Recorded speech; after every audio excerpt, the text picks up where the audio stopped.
It won't regulate a militia be necessary to the security of a free state. The right of the people to keep and bear arms shall not be infringed. Thank you so much for tuning into another edition of Buried Arms Cam and Company. My name is Cam Edwards. I am glad that you have joined us. Hope you had a great weekend. And get ready for a busy week in Washington, D.C. when it comes to your right to keep and bear arms. Now, we might not be talking about legislation at this point, although that I guess is still an open question. But the Supreme Court is set tomorrow to meet in conference. And one of the cases that they'll be considering, and one of the cases that I would expect to see some action on, is a case called New York State Rifle and Pistol Association versus New York City. We'll talk with Tom King, Executive Director of the New York State Rifle and Pistol Association, here in just a matter of moments, talking about the latest with this case, whether the Supreme Court is going to kick this case back down to the appellate court level, whether they're going to move forward with oral arguments coming up in just a couple of months. But looks like tomorrow may be decision day for those 9 justices. Meanwhile, I say we're probably not going to see too much talk about legislation this week. You know, impeachment has it's kind of sucked a lot of the oxygen out of the room. But Senate Minority Leader Chuck Schumer is still doing what he can to try to push the president on gun control.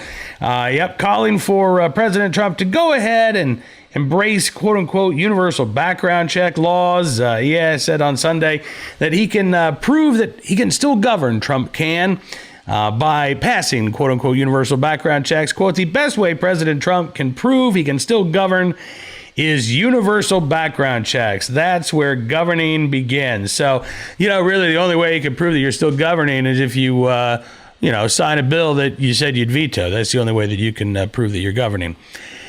Yeah. Listen, I know that Chuck Schumer wants to have it both ways. I know he wants his a gun control plan. And frankly, Democrats have only themselves to blame here. First, Beto O'Rourke chimes in with, we do want your guns. Nobody, really talking about that. But I'm talking about, we want your guns. I'm going to come get your guns. That alone threw some cold water on talks between Republicans and Democrats to try to do something on gun control. And then when Nancy Pelosi decided, we're going to cave to the base. We're going to go ahead and impeach Donald Trump. We know it's going nowhere in the Senate, but the base demands it. What did you think was going to happen? What did you think the response from Republicans would be? That, we're going to continue to, reach across the aisle and work with you on these gun control plans. Now, again, it is possible that we will continue to see talks between the White House and Democrats. President Trump even acknowledging over the weekend, saying, it'd be nice if Democrats wanted to work together on stuff like this, but instead they're out there trying to impeach me. So I would not say that it is a 100% done deal, that we're not going to see any gun control measures. I think that there is still that possibility. Washington, D.C. has gone insane these days, so it's really hard to predict what the crazy will do next. But at this point, I think it is highly unlikely that we are going to see anything move at the federal level. Instead, I think it's much more likely we're going to see gun control activists put a lot of their efforts at the state level over the next 12 months or so. And then, of course, listen, Katie bar the door if a Democrat wins the White House in the 2020 election and Democrats take back the Senate. At that point, it's going to be full speed ahead with gun control. At the moment, however, it looks like in Washington, D.C., if you want to talk guns and gun control, the Supreme Court is going to be the place to do so this week. Again, I had the opportunity just a short time ago to speak with the Executive Director of the New York State Rifle and Pistol Association, Mr. Tom King, about this case that the Supreme Court is going to be considering tomorrow. It's been before the Supreme Court for a while, but the city of New York is desperately, keyword there, desperately trying to convince the Supreme Court to toss this case entirely. Take a look and a listen. Well, Tom, thank you so much, sir, for joining us on the program. I know it is a very, very big week, not only for members of the New York State Rifle and Pistol Association, but frankly, for gun owners around the country. Yeah, it is. This conference coming up on New York State Rifle and Pistol Association versus New York City, could very well have ramifications for the entire country. Absolutely. And now we don't know for sure what the Supreme Court is going to do in conference. Obviously, the city of New York is asking the court to dismiss this case, claiming that it is now moot, that the law in question has been changed, and that now there are no constitutional issues. But you all disagree with that assertion by the city, don't you?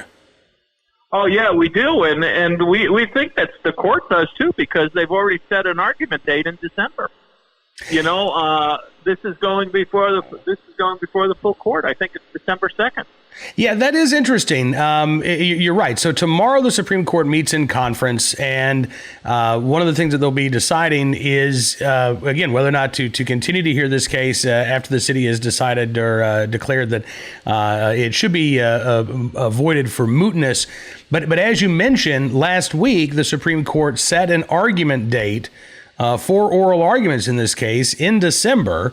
Now, Tom, you know as well as I do, we don't know for sure what the court's going to do until they do it. But this would be, to me anyway, a sign that the Supreme Court is ready to proceed and move forward with this case.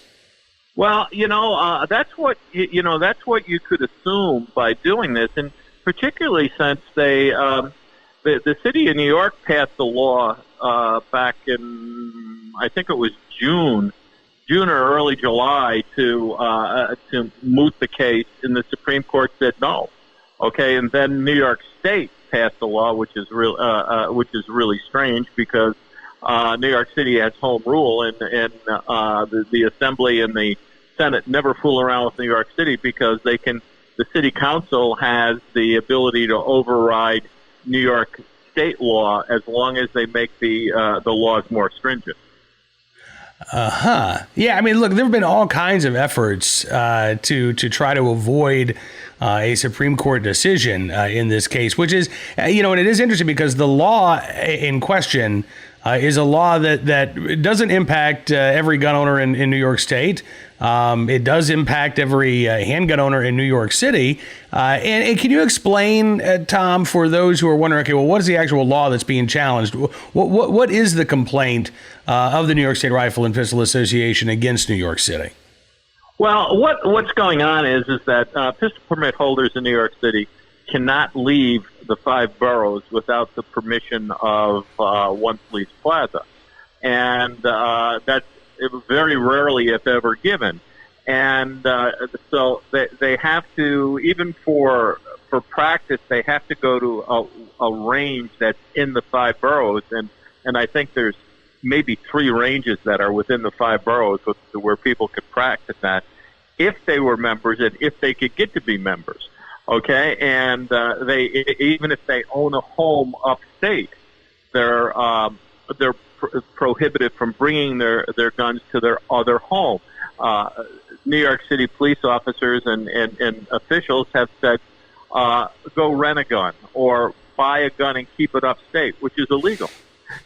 And so they were just being blatantly anti-gun about this, and it was just to put a damper on people owning guns in New York City. And so, what did they change about the law when it looked like, all right, yeah, this is coming up for review by the Supreme Court? What did they do to try to moot this case? All they did is said that you could now take if you had a legal pistol permit, you could take your gun outside of the 5 boroughs to a home upstate or to a range out of the boroughs for practice. Okay, but there are still some underlying issues here that remain in question. Oh, absolutely. I mean, they really didn't do anything to change the intent of New York City laws or what they are attempting, the freeze they're attempting to put on gun owners. This is pistol permit holders. This is an event coming up in the Supreme Court that could have wide-ranging ramifications for New York City, New York State, and possibly the rest of the nation. I mean, they could be dealing with, freedom of travel with your firearm if you're lawful in one state. Yep. No one knows for sure. Okay, they also could be looking at the issue of scrutiny. Are they going to move to strict scrutiny rather than intermediate scrutiny? And because this law was upheld at the appellate court level under this sort of intermediate scrutiny review, right? That's right. Okay. That's exactly right. So there, and that's funny, mentioning that reminded me of something. Normally it takes maybe 4 or 5 months to get something through the Second Circuit Court of Appeals. Mm-hmm. This case was in the Second Circuit Court for 6.5 years before they decided to rule on it. And again, the ruling by the Second Circuit Court of Appeals upholding this under that intermediate scrutiny basically just said, there's a public safety reason. New York City says people are safer under this law, and that's good enough for us, right? As long as the city says it's about public safety, then the law can be upheld. That's right. That's exactly right, and that's what happens under intermediate scrutiny is that if there is a greater need that's professed by the people that are the defendants in the case, then the court usually goes along with it. But under strict scrutiny, that's not the case.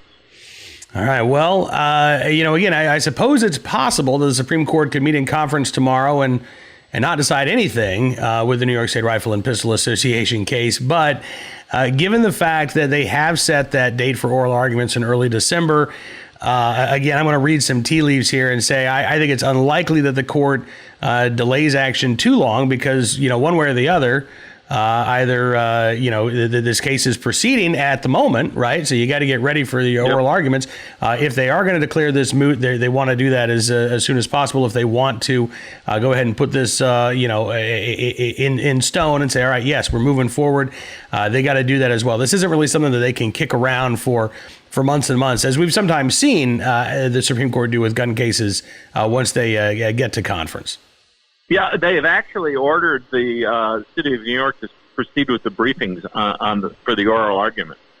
It's interesting. We saw 5 Democratic senators, including Senator Gillibrand from New York, basically threaten the Supreme Court. They wrote a friend of the court brief and said, if you all hear this case, and if you rule in favor of the New York State Rifle and Pistol Association, that's only going to prove how politicized this court has become, that the court is unwell, and that it would be up to those senators to make the court whole again, basically by packing it and expanding the court and throwing enough anti-gun justices on there that they could undo any pro-Second Amendment decision. Were you surprised to see, your senator, Senator Gillibrand, basically, tell the court, hey, if you don't do what we want you to do, we're gonna cause trouble for you?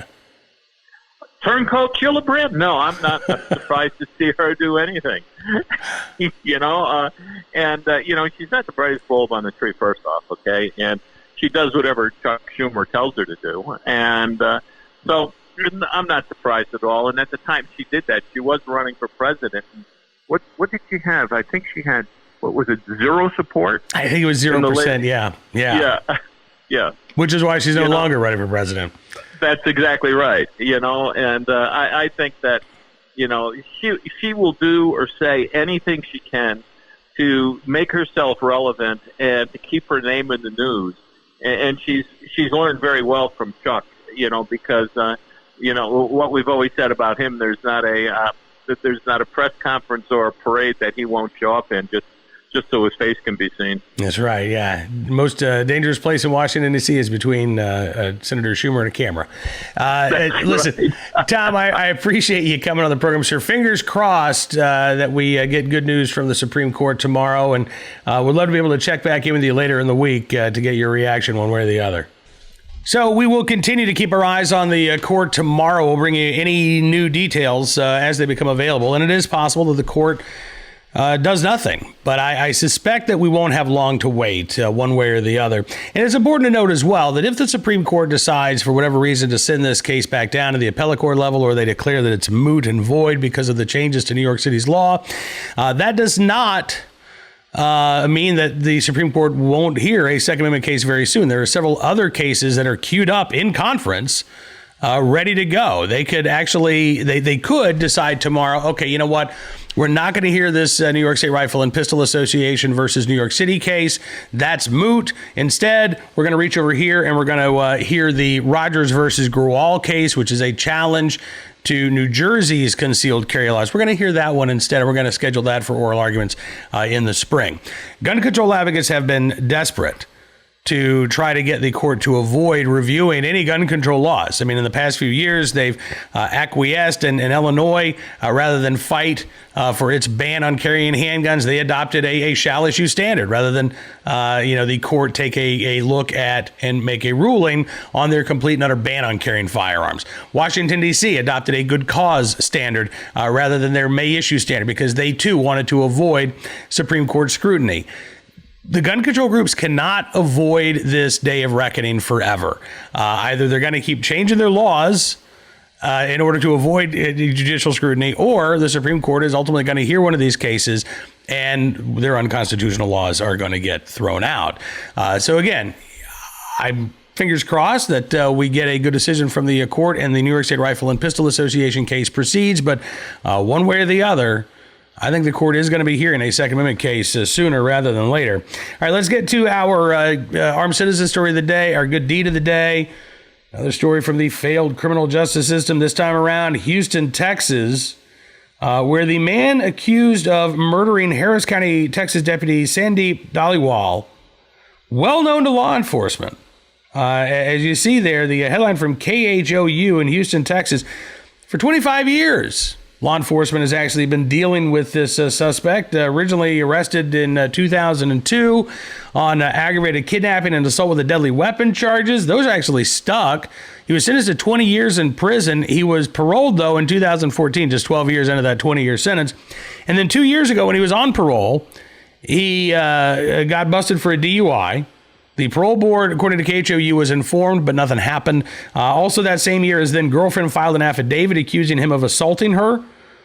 He then had a warrant issued for his arrest, and he took off.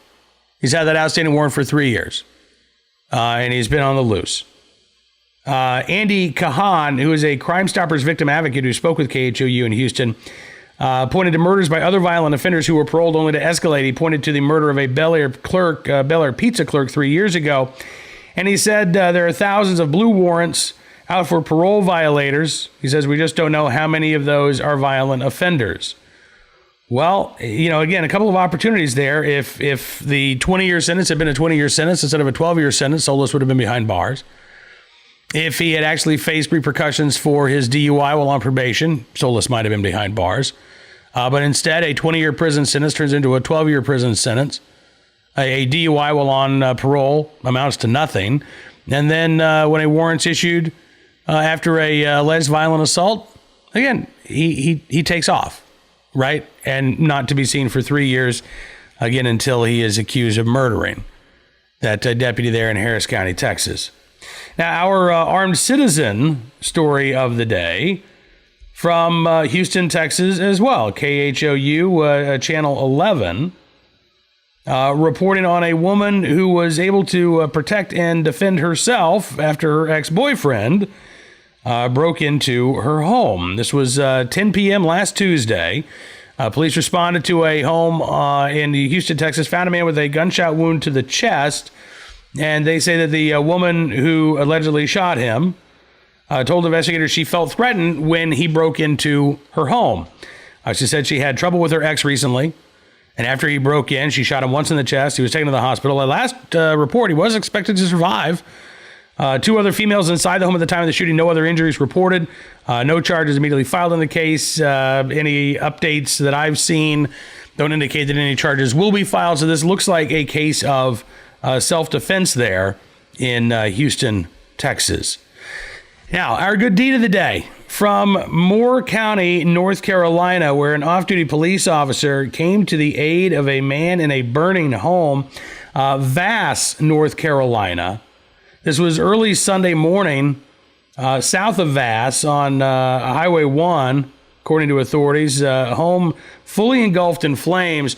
Sergeant Jay Smith, who's with the Aberdeen Police Department, was actually driving home after work When he saw the smoke, he called for backup and then drove to the home that was on fire. Actually gained entry into that home, was able to get an individual outside who was inside that home. Man suffered some injuries, was listed at last report as stable at a local hospital. Unfortunately, the man's 14-year-old Labrador retriever was not able to be rescued from the scene there. At least one vehicle destroyed from the fire as well. Southern Pines, Whispering Pines, fire crews from Vass as well, able to get the fire under control, but not before there was, again, extensive damage to that home, as you can see. Just a sad situation, but boy, it could have been a lot worse. Were it not for the actions of that police officer, again, in the right place at the right time, and willing and able to do the right thing. One more job before he got home. And Sergeant, we thank you for your very good deed.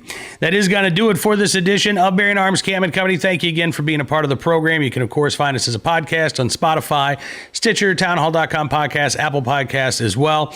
You can subscribe to Town Hall Media. You can get the program each and every day on YouTube. Have a fantastic rest of your Monday. We'll be back here tomorrow with the latest Second Amendment news and information right here on Bearing Arms Cam and Company.